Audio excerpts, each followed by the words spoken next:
Hello students, so welcome to C I academy. और हमारी science की सीरीज़ जैसी चल रही है वैसे ही चलेगी और एडीओ के एग्ज़ाम के पहले तक ही चलती रहेगी, ठीक है। और एडीओ एग्ज़ाम के बारे में कुछ अभी ऐसा चल रहा है कि उसकी डेट वगैरह जो है वो बढ़ गई है। जनवरी में तो एग्ज़ाम्स नहीं होने की संभावना है, तो हमारे पास टाइम है, हमारे पास और भी टाइम मिल चुका है। इफ़ अगर जनवरी में एग्ज़ाम नहीं होता है तो ज़्यादा सही रहेगा, करेक्ट। मुझे ऐसे प्रॉपर इन्फॉर्मेशन नहीं है, बट जैसा सुनने में आ रहा है, ठीक है। तो हमारे पास और भी टाइम हो जाएगा और भी हम साइंस में और भी अच्छे से कर पाएंगे इसको पूरा डील।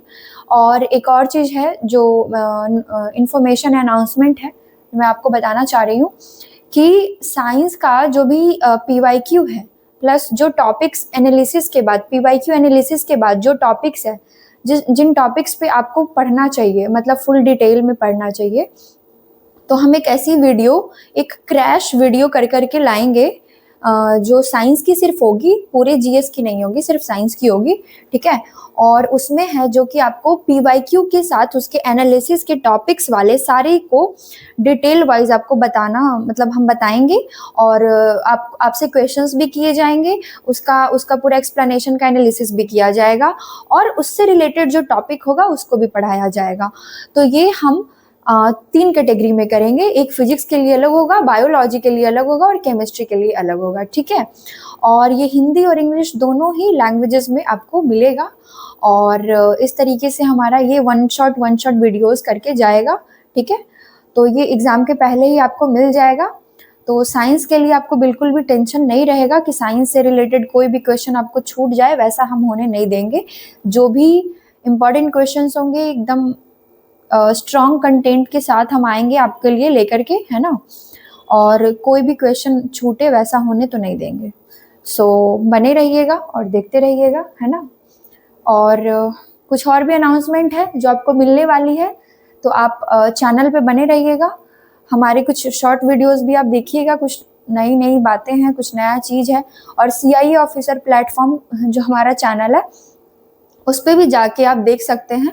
तो उस पर भी कुछ नए इन्फॉर्मेशंस, नए अनाउंसमेंट्स हो रहे हैं जो कि आपको बहुत ज़्यादा हेल्प ही करेगा। जितने भी रिसेंटली जितने भी एग्ज़ाम फॉर्म्स आए हैं, वैकेंसीज आए हैं, उनसे रिलेटेड भी बातें की गई हैं और उन्हीं के लिए वो चीज़ें अनाउंसमेंट की जा रही हैं। मैंने इतना आपको हिंट दे दिया, अभी जब वो आप देखोगे तो आपको समझ में आ जाएगा, ठीक है। तो फिर हम स्टार्ट करते हैं आज का क्लास। तो हमारा पहला सवाल क्या है? पहला सवाल है मिनरल्स। तो मिनरल्स क्या होते हैं, मतलब मिनरल्स क्या होते हैं? मिनरल्स तो हमने जाना कि ये एक न्यूट्रिएंट्स है, ये मिनरल्स, ये सारी चीज़ें। तो ये हमें पता है कि ये नेचुरली अकरिंग है, नेचुरल अकरिंग है ना। मतलब कि ये मैन मेड नहीं है, मैन ये किसी ने बनाया नहीं है, ये नेचुरली ये चीज़ें होती हैं, मिनरल्स वगैरह, है ना।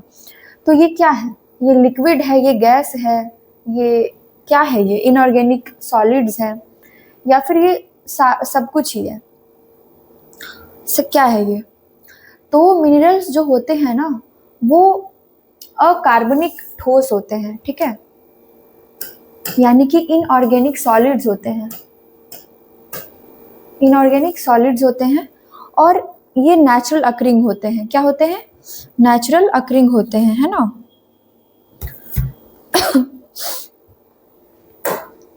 तो देख सकते हैं कि खनिज जो है, खनिज क्या है? खनिज प्राकृतिक रूप से पाए जाने वाले पदार्थ हैं, है ना। प्राकृतिक रूप से यानी कि नेचुरली रूप से, जो हमेशा ठोस अवस्था में होते हैं, यानी सॉलिड स्टेट में होते हैं, जिनकी एक निश्चित रासायनिक संरचना और व्यवस्थित परमाणु संरचना होती है। यानी कि केमिकल रिएक्शंस की बात की जा रही है ना, किसकी? केमिकल कंपोजिशन की, और एक जो एटॉमिक स्ट्रक्चर होता है उसकी बात की जा रही है, ठीक है। उसके बाद वे अकार्बनिक भी होते हैं, मतलब कि इनऑर्गेनिक होते हैं, जिसका अर्थ है कि वे जीवित जीवों से प्राप्त नहीं होते, मतलब जो लिविंग थिंग है उनसे प्राप्त वो नहीं होते, इसलिए हम इसको इनऑर्गेनिक बोल रहे हैं। अगर ये लिविंग थिंग से प्राप्त होते तो हम इसे ऑर्गेनिक बोल रहे होते, ठीक है। समझ में आया? तरल पदार्थ और गैसें एक निश्चित ठोस संरचना होने के मानदंडों को पूरा नहीं करते हैं।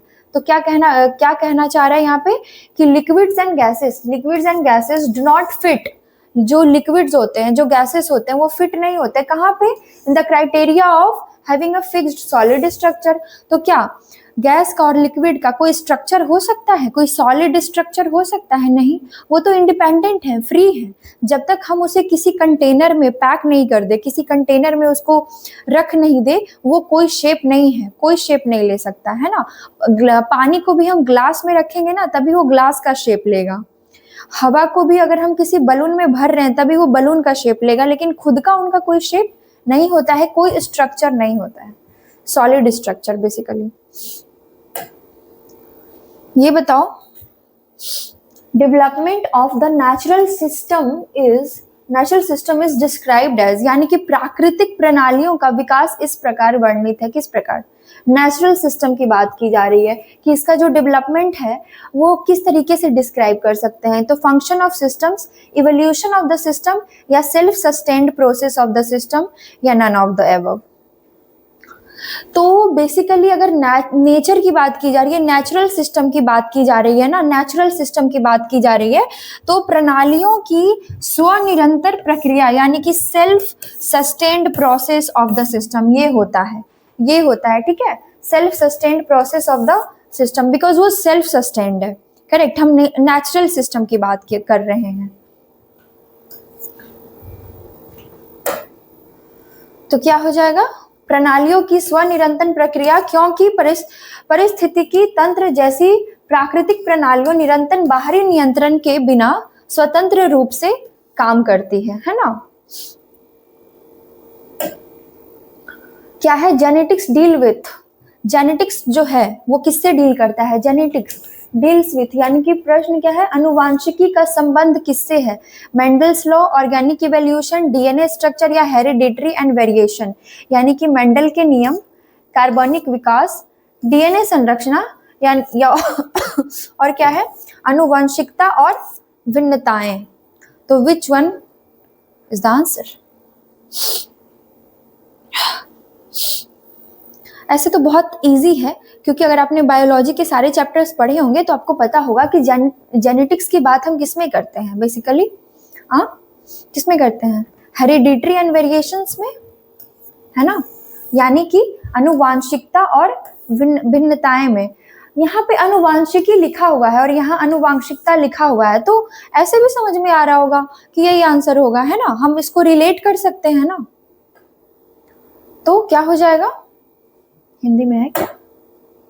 अनुवांशिकी को मुख्य रूप से जीवित जीवों में अनुवांशिकता और भिन्नता यानी कि क्या बोल रहा है यहाँ पे, क्या बोल रहा है भिन्नताएं का मतलब?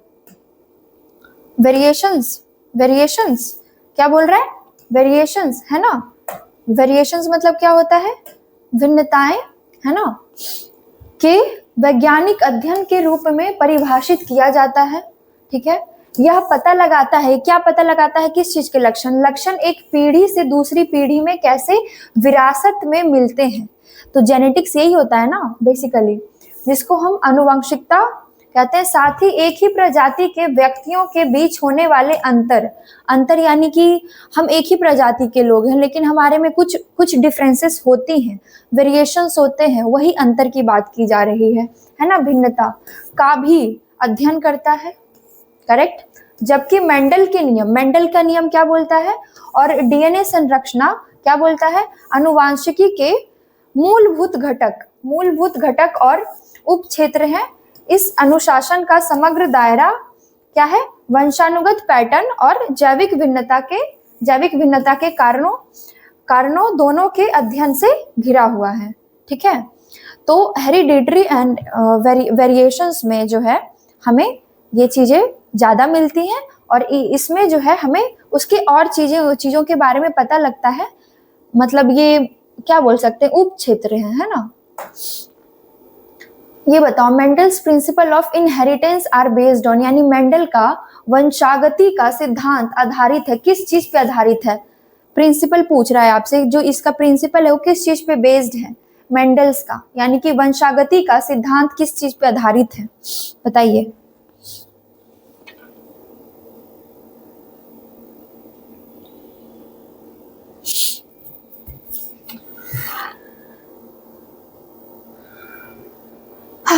क्या हो जाएगा, सेक्सुअल रिप्रोडक्शन, है ना, यानी कि लैंगिक जनन। तो क्या हो जाएगा, Mendel's experiment on P plant, वो मटर के प्लांट पे जो हुआ था, मटर के पौधे पे जो हुआ था, उसी की बात हो रही है। Which reproduce sexually formed the basis for his principles of inheritance, है ना, and the sexual reproduction involving the fusion of gametes, यानी कि जो सेल्स होते हैं gametes from two parents allows for the segregation and recombination of genetic factors, है ना, which is essential for the patterns observed in Mendelian genetics। ये भी देख लेते हैं कि मेंडल के मटर के पौधों पर किए गए प्रयोग, जो प्रयोग किया गया था, जो लैंगिक रूप से प्रजनन करते हैं, रिप्रोडक्शन की बात हो रही है, उनके वंशागति के सिद्धांतों का आधार बने, है ना, क्या ये, और लैंगिक जनन जिसमें दो जनकों से युग्मकों, यानी कि जो सेल्स होते हैं, है ना, ये युग्मकों का मतलब हो गया जैमेट्स, ठीक है, जो सेल्स होते हैं का संलयन शामिल होता है और अनुवांशिक कारकों यानी कि एलील के पृथक्करण और पूर्ण संयोजन की अनुमति देता है। अब यहाँ पे असेक्सुअल के बारे में है और ये सेक्सुअल के बारे में। चलो, embryo is found in, embryo जो है कहाँ पे पाया जाता है प्लांट्स में, बताओ, मतलब कि भ्रूण जो है वो कहाँ पे पाया जाता है, फ्लावर में, सीड्स में, कहाँ पाया जाता है, फ्लावर में, सीड्स में, लीव्स में या बर्ड्स में। बर्ड्स यानी कलियां हो गई, सीड्स यानी बीज, लीव्स यानी पत्तियां, फ्लावर्स यानी फूल। तो एम्ब्रायो जो है यानी कि भ्रूण जो है इनमें से किस में पाया जाता है, तो वो पाया जाता है सीड्स में, करेक्ट, सीड्स में पाया जाता है। क्या हो जाएगा, the embryo is found in seeds, है ना, और a seed contain the embryo which is an immature plant along with the food supply endosperm and a protective outer covering seed coat जो होता है बाहर से, जो सीड कोट लगा हुआ कवरिंग जो होता है उसकी बात हो रही है। when conditions are right the embryo grows out of the seed, तो जो सीड को ऐसे चीरते वैसे निकलता है ना पौधा, उसी की बात की जा रही है। to form a new plant, ऐसा होता है ना कि समझो कि ये एक बीज है, अब यहाँ इसमें से ऐसे पौधे निकल रहे हैं, पौधा निकल रहा है इस तरीके से, उसी की बात हो रही है, ठीक है। बीज में भ्रूण होते हैं जो एक अपरिपक्व पौधा है, साथ ही भोजन की आपूर्ति और एक सुरक्षात्मक बाहरी आवरण जो आउटर कवरिंग होती है। जब परिस्थितियां सही होती है तो भ्रूण एक नया पौधा बनाने के लिए बीज से बाहर निकलता है, embryo.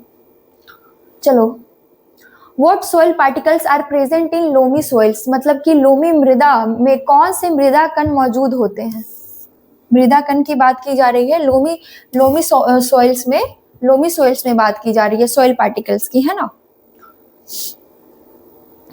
What soil particles are present in loamy soil, तो बहुत तरह के होते हैं ना, clay soil, loamy soil, red soil, black soil, है ना।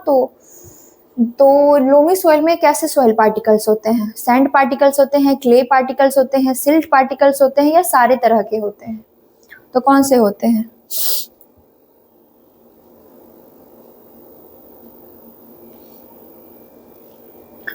तो लोमी सॉइल में बेसिकली ना सारे होते हैं, ठीक है, मतलब सभी प्रकार के कण होते हैं, ऑल टाइप्स ऑफ पार्टिकल्स। देखो, लोमी सॉइल इज वाइडली, जो दोमट मिट्टी होती है, is widely recognised as the best type of soil for agriculture, ये याद रखना है, and gardening, because it offers a perfect balance, संतुलन देता है। ये मिट्टी बहुत अच्छी होती है एग्रीकल्चर के लिए, बगीचा के लिए, मतलब गार्डनिंग के लिए, है ना। Of the beneficial properties found in sand, silt and clay, तो सैंड, सिल्ट और क्ले में बहुत बेनिफिशियल प्रॉपर्टीज होती हैं एग्रीकल्चर के लिए और चीज़ों, मतलब और भी चीज़ों के लिए, जो कि कंटेन्ड है किसमें, लोमी सॉइल में, यानी कि दोमट मिट्टी में मिला हुआ है। And it typically comprises approximately 40% sand, रेत, 40% सिल्ट यानी कि गाद, एंड 20% क्ले, ठीक है, यानी 40-40 क्या क्या है, रेत और गाद है, और 20% क्या है, चिकनी मिट्टी है यानी कि क्ले है। Soils water available to plant is maximum, मिट्टी में पौधों को उपलब्ध पानी अधिकतम होता है। कौन सी मिट्टी में ऐसा होता है, यानी क्ले सॉइल में होता है, सिल्टी सॉइल में होता है, सैंडी सॉइल में होता है या लोमी सॉइल में होता है? तो इजी है, कॉमन भी है ना? बताओ।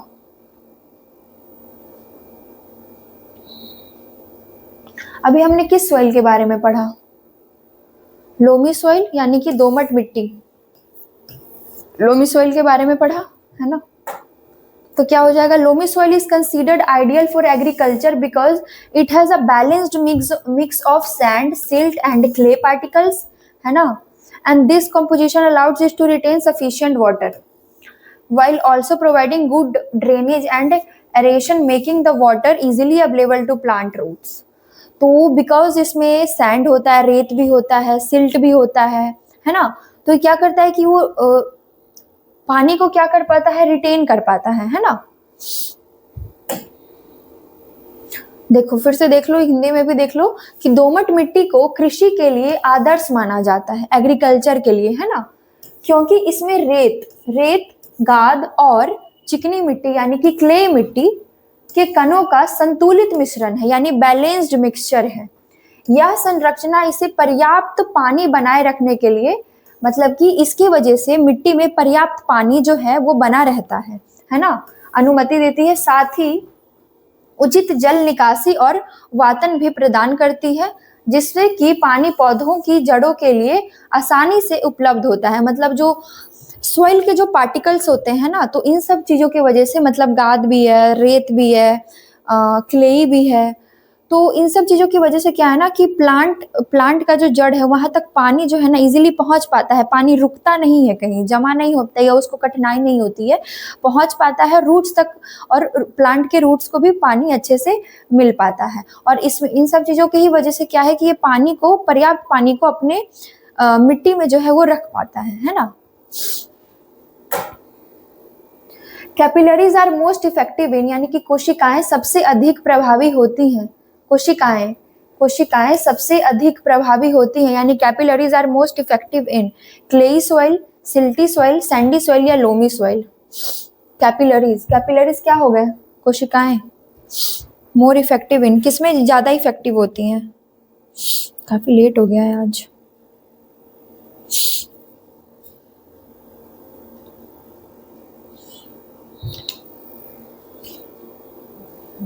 तो वो होती है चिकनी मिट्टी में, यानी कि क्ले सॉइल में, ठीक है?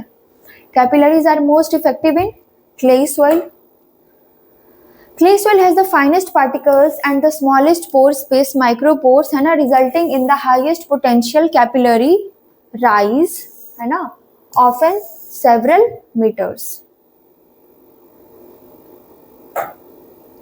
फोटोसिंथेसिस अकर्स इन, प्रकाश संश्लेषण में क्या होता है? कहाँ होता है? तो ये क्लोरोप्लास्ट में होता है। कितनी बार बताई हूँ मैं, है ना? ये तो इजी था बहुत। प्रकाश संश्लेषण कहाँ पे होता है? क्लोरोप्लास्ट में। Chloroplast are the primary sites of photosynthesis in plant and algal cells containing the chlorophyll pigment necessary to capture light energy. ठीक है, क्या बताऊं अब इसमें, पता ही है। Table salt is a product of, table salt, हाँ ये बताओ, टेबल सॉल्ट जो है वो किसका प्रोडक्ट है, मतलब किसका उत्पाद है? बताओ। Strong acid and strong base, weak acid and weak base, weak acid and strong base या strong acid and weak base? बताओ जल्दी। अम्ल और क्षार की बात की जा रही है ना?